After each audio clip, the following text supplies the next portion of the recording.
Kritika here, your favorite dietitian. Let's react to some nutrition memes. They say you are what you eat. That's funny. I don't remember eating a sexy beast this morning. I think a lot of us may define ourselves by our food choices, and health and wellness and exercise is becoming such a huge thing, and to some people it's becoming a toxic thing because it's all they can talk about, it's all they can think about, it's all that their personality is. There's so much more to you as a human being than what you eat or how much you exercise. For some people, it can lead to an eating disorder or disordered eating. So I think we should take healthy eating and exercise as one aspect of our life, a very important aspect of our life, but there's so much more to life than that, you know? Like, you're not what you eat, okay? Clearly, he didn't eat a sexy beast this morning. All right, next one. Why can't I lose weight? Puts 9 calories per gram coconut oil in everything. This is so true. Coconut oil is often considered this health food. Oh, I put MCT oil and coconut oil in my coffee and I make a bulletproof coffee and this and that. But when it comes to weight loss, the cons outweigh the pros of adding coconut oil to everything that you're eating, because calories in, calories out. I mean, coconut oil is not going to do anything magical to your fat burning capabilities versus just being in a calorie deficit. Oh, Kevin Hart, I love him. When someone realizes you're a dietitian and they're like, don't look at what I'm eating. Oh, I hate this. I hate this so much. A lot of times, like in my real life, when I go out with people, they like, anytime I mention I'm a dietitian, and like I've learned to kind of keep it on the down low. Like I only tell people after I've known them for a little bit that I'm a dietitian. Sometimes it does come out, but whenever someone like realizes that, they think that I'm automatically gonna judge them. I feel more judged than I judge people in my life when I say I'm a dietitian. And trust me, I'm not looking at what anybody's eating. If I am looking at what you're eating, I'm thinking, Oh my gosh, I wish I ordered that because that looks really good.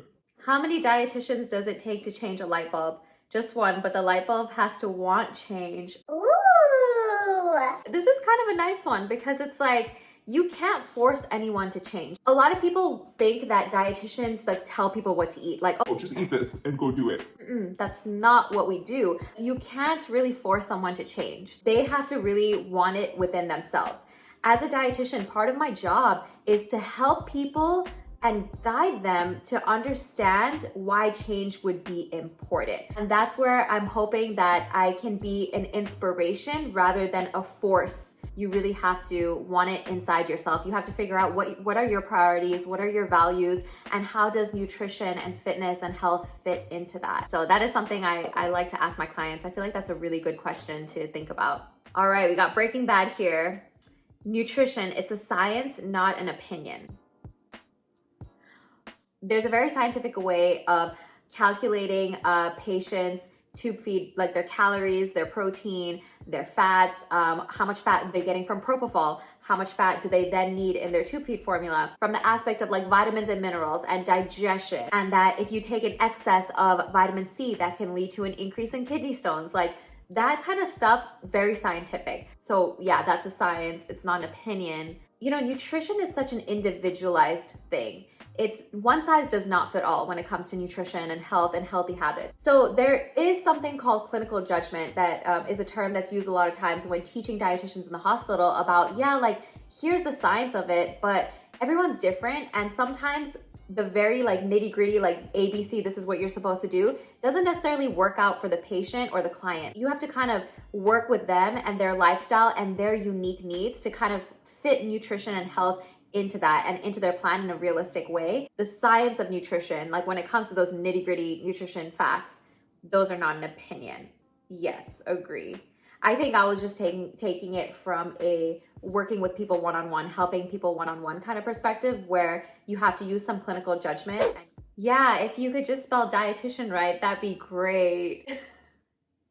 This is very commonly annoying. I feel like among new dietitians, this is like super, super annoying. A lot of people spell dietitian with a C, Dietitian instead of an extra T. Oh, correct me if I'm wrong, but in Canada or in England, do you guys spell it with a C normally? because here in the US, it's spelled with a T. So a lot of dietitians get really annoyed when other people spell it with a C. It doesn't really bother me anymore, but that's a pain point among dietitians. If you guys are enjoying this so far, I would really appreciate if you could do me a favor and hit the like button for me. That would help me out tremendously. Thank you, love you, thank you. Next, that moment when someone says, so dietitians just tell people what not to eat, right? Oh, I hate that so much. This is like another thing. Every time when someone finds out I'm a dietitian, that's what they think in their head, that they're like, Oh, you tell people what to eat and what not to eat. Any of my clients watching this vouch for me that I do not do that. And dietitians, like good dietitians, will not be doing that because It's not realistic.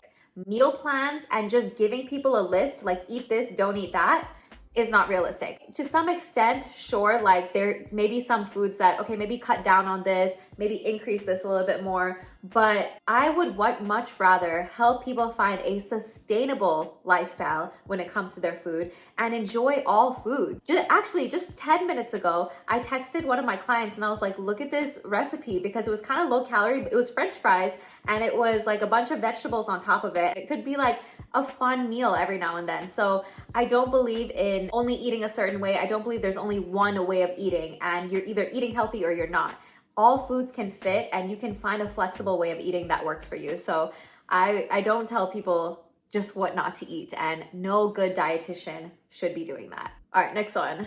Okay, is this from Game of Thrones? Don't hate me, guys, but I have not watched Game of Thrones and I probably will not. One does not simply learn nutrition in a month. Ooh, that's a true one. And I think where the pain point is here for a lot of dietitians, like we see a lot of people getting these nutrition certifications, or, you know, it just takes them a few months, where we have studied this so in depth, like you don't even understand. I went through 4 years for my bachelor's degree and then 2 years for my master's, plus a 1,200-hour internship. Because that 1,200-hour internship also involved me shadowing dietitians in so many different aspects of work. And not only that, it's just like the amount of things that we learn in depth from A to Z, how a burger is digested and absorbed, and medications and vitamins and minerals. I will never forget. During my master's degree, we literally had to memorize a book, a little booklet. It was a little, do I have it? I have it, hold on. We had to memorize this entire booklet. Let me just show you something. Okay? On our test, we were literally given how many grams of protein are in 1 cup of baked beans. And because we had this memorized, we would have to know how many grams of protein, how many calories in literally all of these different foods and combinations of foods. And this has been something that's probably one of the most useful things and most practical things that I've ever learned during my master's degree. And also literally every single vitamin and mineral that exists, the food sources, their function, their role in the human body. These are just some notes and charts that I made to help myself memorize this. But it just goes to show how in-depth a dietitian's education has to be. Such an in-depth education. So I think we dietitians, we get a little salty when we see people with very minimal like nutrition certifications, or they didn't actually get their bachelor's or their master's degree in nutrition, and we see them giving advice. That's definitely a pain point for us because we went through so much schooling, and I think dietitians are still not very much trusted by the general public. And that is one reason I created my YouTube channel, to really spread good information, because like there's so much misinformation out there from people who are not qualified to give nutrition advice. So if you're here, thank you for being here. 5:51 and I have to go in like 40 minutes, so we gotta get this done. Oh, I love Jim Carrey. When I'm eating pizza and someone feels the need to remind me that I'm a dietitian, people don't usually do this around me anymore. Actually, yeah, they do. Like if I'm ever drinking a beer, or if I'm eating, I don't know, just any fun food, they're like, Oh, you're a dietitian and you're eating that? Like you don't want the salad or something? just because I'm a dietitian doesn't mean I eat healthy all the time, 100% of the time. I'm sure no dietitian does. Like no happy dietitian does. You know what I mean? Moving on. Sure, call me a nutritionist, said no dietitian ever. Okay, this used to bother me a lot more than it does now. By the way, if you don't know this, there's a difference between nutritionist and dietitian, and I actually talk about it in this video right here. In most states in the United States, you have to get your RD credential by taking an exam before you can actually legally use the title Registered Dietitian Nutritionist, RDN. They recently changed it from RD to RDN. Really, anyone can call themselves a nutritionist if you got your bachelor's degree in nutrition, or if you really have no formal education in nutrition, or if you took a 1-month certification in nutrition, you can call yourself a nutritionist, and there's no legal ramifications for that. But when it comes to dietitian, you have to do your internship to pass the exam and all of that. So this would be something like, as a new dietitian, this was something that really bothered me, and I would always correct people. I'm like, no, I'm not a nutritionist, I'm a dietitian, okay? and I'd be like, oh, I'm sorry, because they didn't know. Like, a lot of people don't know, and I think now it doesn't bother me as much because I think people just don't know. They don't know the difference there, so I'm not gonna judge them and be like all upset about it. But it's funny because I think this is one that I shared on Facebook like 10 years ago. Next, when someone tells me they're gluten-free for fun, she's so pressed right now. It's definitely, you don't have to be gluten-free to be healthy. When someone tells me, oh, I'm gluten-free, like, I don't even want to get into it with them. Like, in my real life, in my personal life, if somebody tells me that they're gluten-free but they don't have celiac disease and they're just like, oh, I'm doing it for health reasons, I'm just like, okay, I'm just gonna mind my own business and eat my bread over here. Because I don't like giving unsolicited advice unless somebody specifically asks me as a dietitian for my advice. But that's the thing, like, gluten-free does not equal healthy. Eating gluten does not mean you're unhealthy. There's nothing inherently wrong with eating gluten unless you're gluten intolerant or unless you have celiac disease. But I think the problem is being gluten-free has become such a trendy thing. But for those with celiac disease, they have to adhere to a gluten-free diet for life. Otherwise, they can cause malnutrition, they can have vitamin deficiencies, extreme fatigue, and just lots of issues with their intestines. It's definitely a myth that circulates these days that gluten-free is healthy. Ow, oh my legs. If you guys actually have any nutrition memes that you want me to react to, send me a DM. Send me a DM on Instagram. Maybe I could do more of these videos. If you liked it, let me know, and I totally could. I thought this was so fun, and I sprinkled in some education here and there, and I want to find more ways to have more fun on my channel, because sometimes I get so tired of just doing like, okay, here's the research on this, and it feels a little bit robotic sometimes, just talking about research and vitamin A and B12 and, you know, very just very not me. I'm very like much an extroverted, fun kind of person. So I really want to bring more of my personality like that into my channel. Or if you have any video ideas in general, I would love to hear them in the comments below. I always like to hear what you guys want to see. Please subscribe if you enjoy this type of content, if you enjoy me as a person, if you want to be knowledgeable in nutrition and see me debunk myths as well in the future.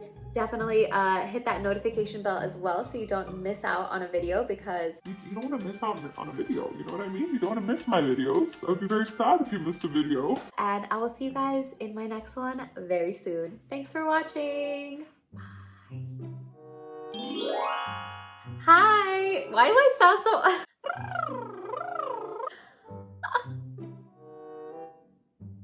Why did that light just turn off? That was weird. Sometimes I don't know how to start a video. I've been doing YouTube for 2 years and I still don't know how to start videos. Okay, we gotta get warmed up to the camera first. We gotta get warmed up. Yes, love it, honey. You're just talking to you're talking to Ali. Hi, Ali. Hi, guys. Show you how I've been sitting this whole time. I've been sitting like this on this pillow, and it's just not working for me anymore.